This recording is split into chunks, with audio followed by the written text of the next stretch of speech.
Bonjour à toutes et à tous. Bienvenue dans ce cours sur la maintenance productive totale. Je suis Dr Douaïba Benouda du département génie industriel à l'ISTA ISTO. Aujourd'hui, nous allons découvrir comment cette approche vise à maximiser l'efficacité globale des équipements à travers ses piliers, ses outils et ses indicateurs clés comme le TRS et le TRJ. Voici le plan de notre séance en 7 grandes étapes. Nous commencerons par l'introduction et l'histoire de la TPM. Puis nous verrons le pilier central de la maintenance autonome avant d'analyser les 6 grandes pertes industrielles. Nous aborderons ensuite la mise en œuvre pratique avec des outils comme l'outil 5S, puis les indicateurs de performance TRS, TRJ et disponibilité que nous calculerons ensemble à travers un exercice concret. Nous terminerons par une conclusion générale. À l'issue de ce module, vous serez capable de comprendre les principes fondamentaux de la TPM. Sur le plan pratique, vous serez à analyser les 6 grandes pertes, mettre en œuvre une démarche de maintenance autonome et calculer le TRS, le TRJ ainsi que la disponibilité des équipements. La TPM est une démarche de maintenance à participation globale impliquant tous les acteurs de l'entreprise.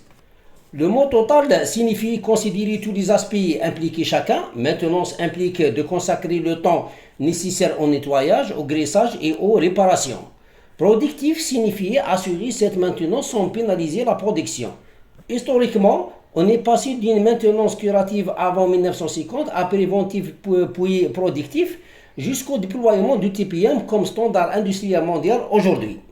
Avant la TPM, les usines CBC des pannes fréquentes et des réparations temporaires. La TPM vise à éliminer les 6 grandes pertes de production pour atteindre 5 objectifs ambitieux: 0 panne, 0 défaut, 0 arrêt, 0 délai et 0 accident.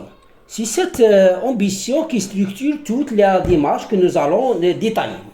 La TPM repose sur 8 piliers. Les 4 premiers sont la maintenance autonome où l'opérateur prend en charge sa machine, l'amélioration continue, la maintenance planifiée organisée par le service maintenance et la gestion de qualité pour prévenir les défauts à la source. Les 4 piliers suivants sont la gestion des équipements, dès leur conception, la formation et l'éducation du personnel, la sécurité, la santé et l'environnement, et enfin la TPM appliquée à l'administration pour étendre cette culture au-delà de l'atelier. Jouons sur le pilier fondamental, la maintenance autonome. C'est ici que l'opérateur de production devient acteur de l'entretien de premier niveau de sa machine, à travers des actions simples et régulières, nettoyage, inspection, lubrification et resserrage. Cette appropriation quotidienne permet de détecter les anomalies avant qu'elles ne deviennent des pannes. La TPM cible 6 grandes catégories de pertes: les pannes, les changements des séries et arrêts induits, les micro-arrêts, les ralentissements des cadences, les défauts de qualité et les pertes au démarrage. Chacune de ces pertes réduit soit la disponibilité, soit la performance, soit la qualité de la production et donc le rendement global de l'équipement. La mise en œuvre du TPM s'appuie sur des outils concrets à commencer par l'outil 5S. Trier, ranger, nettoyer, standardiser, maintenir la rigueur. Cet outil crée un environnement de travail propice à une maintenance autonome efficace.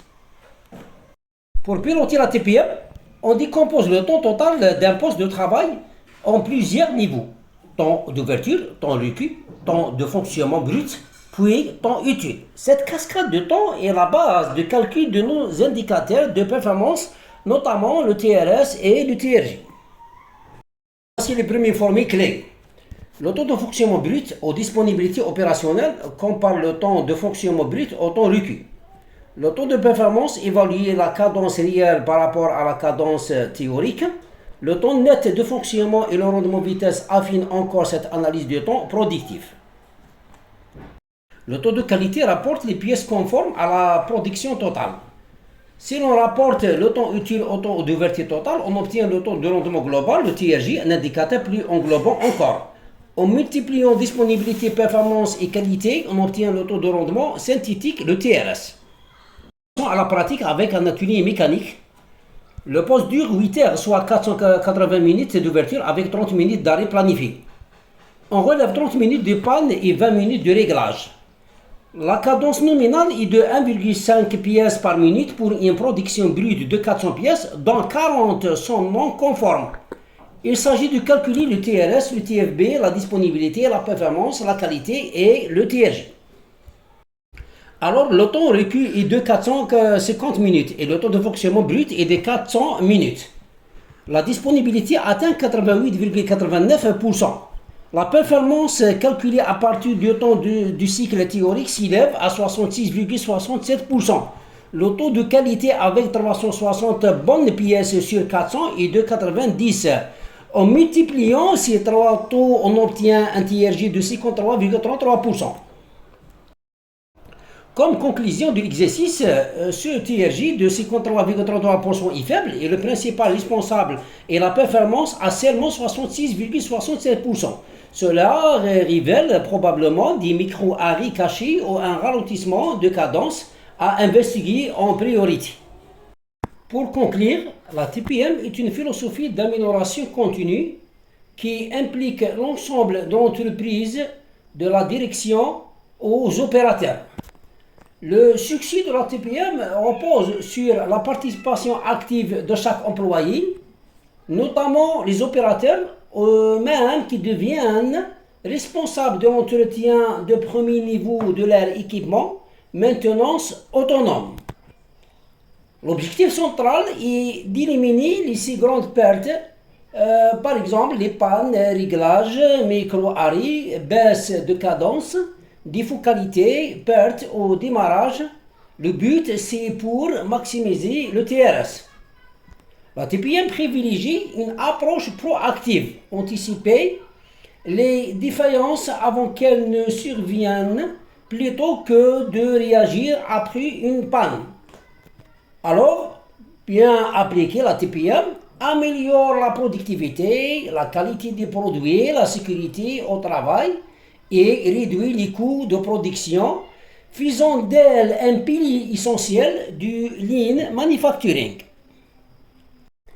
Merci de votre attention. N'hésitez pas à revoir cette vidéo et préparez vos questions pour notre prochaine séance de travaux dirigés.